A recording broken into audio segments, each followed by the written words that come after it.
Hello my dear friend, my name is Ritesh and आज हम लोग पारा मेडिकल 2022 के बारे में डॉक्यूमेंट वेरिफिकेशन में क्या क्या डॉक्यूमेंट लगता है एंड कुछ फीस के बारे में पूरा डिटेल में देखेंगे। ओके, तो सबसे पहले यहाँ पर ऊपर में आपको लिखा हुआ मिल जाएगा बिहार पारा मेडिकल 2022। ओके, 2022 और डॉक्यूमेंट आपका डॉक्यूमेंट वेरिफिकेशन कहाँ होगा? तो पटना में होगा। कौन कौन डॉक्यूमेंट लगेगा? ओके, तो सबसे पहले हम लोग डॉक्यूमेंट का लिस्ट चेक कर लेंगे। ओके, सबसे पहले आपको 12 फोटो लगेगा। ओके, अगर आपके पास फोटो नहीं है तो फोटो जरूर चाहिए। जो आपने फॉर्म भरते समय जो आपके एडमिट कार्ड पे आया है सेम वही फोटो, सेम नहीं वही वाला फोटो चाहिए। कम से कम 12, कम से कम आप हो सके तो 20 या 30 फोटो उसके बनवा लीजिए। ओके, काम करेगा। एडमिशन टाइम कम से कम 12 फोटो आपके पास होने चाहिए। उसके बाद सीएलसी लगेगा 12th का। CLC means college leaving certificate, जिसको टीसी भी बोला जाता है। ओके, सीएलसी मीन्स टीसी भी हो जाएगा। ओके, सीएलसी मीन्स होता है कॉलेज लिविंग सर्टिफिकेट, 12th का होना चाहिए डॉक्यूमेंट वेरिफिकेशन समय। और हाँ, सारा का सारा ओरिजिनल डॉक्यूमेंट होना चाहिए। ओके, उसके बाद 10th का मार्कशीट लगेगा, 12th का मार्कशीट, फिर एडमिट कार्ड पारा मेडिकल का। जो आपको एडमिट कार्ड मिला होगा पारा मेडिकल के एग्जाम के समय वो वाला एडमिट कार्ड लगेगा। ओके, उसके बाद form part A and part B. Okay, 2 copy, कम से कम 2 कॉपी लेना है। ओके, जो आपने जो एग्जाम फॉर्म होता है जो पारा मेडिकल का भरते समय जो आपको form part A and part B मिला होगा उसको 2 कॉपी करा कर ले जाना है। ओके, कंपलसरी है ये सारा। उसके बाद कैरेक्टर सर्टिफिकेट लगेगा 12th के साथ जो मिला होगा। ओके, एंड उसके बाद बायोमेट्रिक फॉर्म भी एक मिलता है, वो भी आपको भर के ले जाना है। ओके, उसके बाद जो ओबीसी से है उसको ओबीसी लगेगा, ईडब्ल्यूएस से है उसको ईडब्ल्यूएस लगेगा सर्टिफिकेट। ओके, ओबीसी वाला के लिए ओबीसी सर्टिफिकेट और ईडब्ल्यूएस वालों के लिए ईडब्ल्यूएस सर्टिफिकेट। उसके बाद जो अपग्रेड कराने वाले हैं, जो अपग्रेड कराए हैं, ओके, उनके लिए no original certificate. Upgrade means आपको जो कॉलेज अलॉट हो गया है, ओके, वो कॉलेज आप नहीं चाहते हो, कोई दूसरा कॉलेज चाहते हो, तो आपने उसके लिए अपग्रेड में डाला है, तो उन लोगों के लिए no original document. Okay, certificate, आपको ओरिजिनल सर्टिफिकेट का जरूरत नहीं है। ओके, आप लोग उसका फोटो कॉपी भी ले जा सकते हैं, उससे भी काम हो जाएगा। ओके, उसके बाद आपको 10th एंड 12th का एडमिट कार्ड भी लगेगा। ओके, 10th एंड 12th का एडमिट कार्ड भी लगेगा। अब यहाँ पे देख लेते हैं हम लोगों को कि डीवी मीन डॉक्यूमेंट वेरिफिकेशन में किसी प्रकार का फी नहीं लगता है।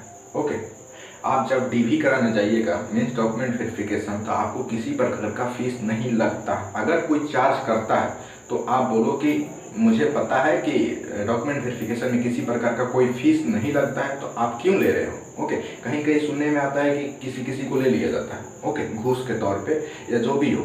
तो आप लोग अवेयर रहें कि डीवी में किसी प्रकार का कोई फीस नहीं लगता है। क्लियर?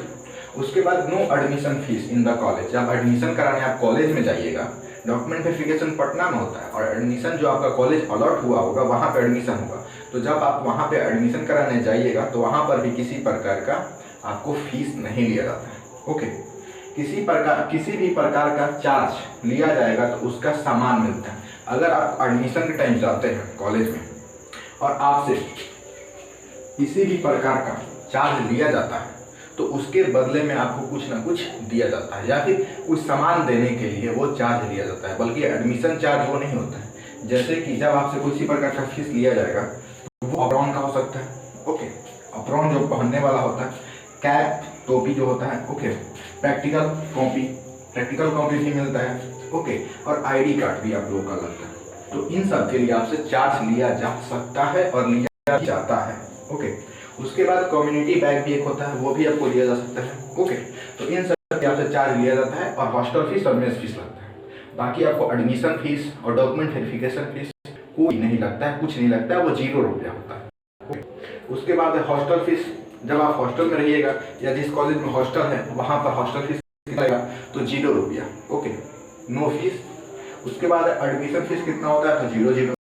ओके, मेस चार्ज, अगर आप हॉस्टल में रहते हैं तो आपको मेस में खाना पड़ेगा। ओके, खाना का सुविधा है। तो मेस में जब खाइएगा तो हर कॉलेज का कुछ ऊपर नीचे रहता है, जैसे 2500 से लेकर 3000 के बीच में पर मंथ हो सकता है। 2500 से नीचे भी हो सकता है, 2500 से ऊपर भी हो सकता है। ओके, जब मैं रहता था तो वहाँ पे 1750, बट वहाँ पर अभी बढ़ाकर 2500 से ऊपर कर दिया गया है। ओके, आज करीब 3 साल पहले का बात बता रहा हूँ। हर कॉलेज में अपना जो मेस होता है वो अलग अलग फीस चार्ज करता है। ये कोई लिखा हुआ नहीं है कि ये कॉलेज इतना ही फीस चार्ज करेगा, क्योंकि जहाँ जो कॉलेज है वहाँ पर महंगाई पर डिपेंड करता है कि कोई सामान कितना महंगा मिल रहा है, उस पर डिपेंड कर रहा है। ओके, जैसे कि सब्जी में अगर मार्केट में जो सब्जी है वो महंगा मिलता है तो आपको फीस भी ज़्यादा लगेगा।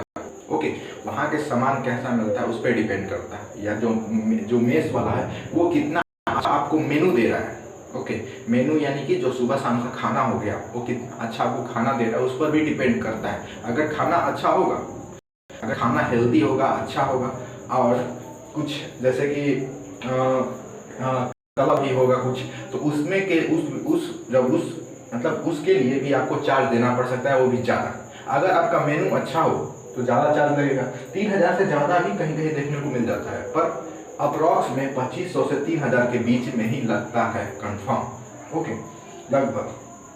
तो अभी मैंने आपको ये बताया कि बिहार पारा मेडिकल में डॉक्यूमेंट वेरिफिकेशन में आपको ये सारे डॉक्यूमेंट लगेंगे, और कुछ जानकारी जो फीस के बारे में, जैसे कि डेली में किसी प्रकार कोई चार्ज नहीं लगता है, अगर मांगे तो भी नहीं देना है, सिंपल।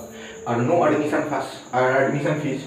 ओके, अगर एडमिशन के टाइम भी आपसे पैसा लिया जाता है तो नहीं देना है, बोलना है कि नहीं लगता है, तो आप क्यों ले रहे हो। ओके, उसके बाद किसी प्रकार का चार्ज लिया जाएगा तो उसका सामान मिलता है। ओके, अगर चार्ज लिया जा रहा है, ओके, तो उसका सामान मिलता है। अगर नहीं मिल रहा है तो बोलो कि सामान मिलता है, आप क्यों नहीं दे रहे हो। ओके, और जब ये सब एडमिशन हो जाएगा ना, तब का काम है। अभी तो आपका डॉक्यूमेंट वेरिफिकेशन होगा दशहरा के बाद में, तो वो पहले करवा लीजिए और कॉलेज में जाकर एडमिशन ले लीजिए। उसके बाद ये सब आपको होगा, अलॉट होगा।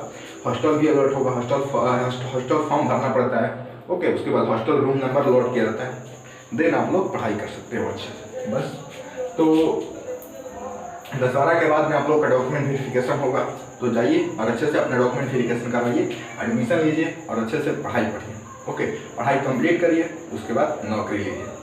धन्यवाद।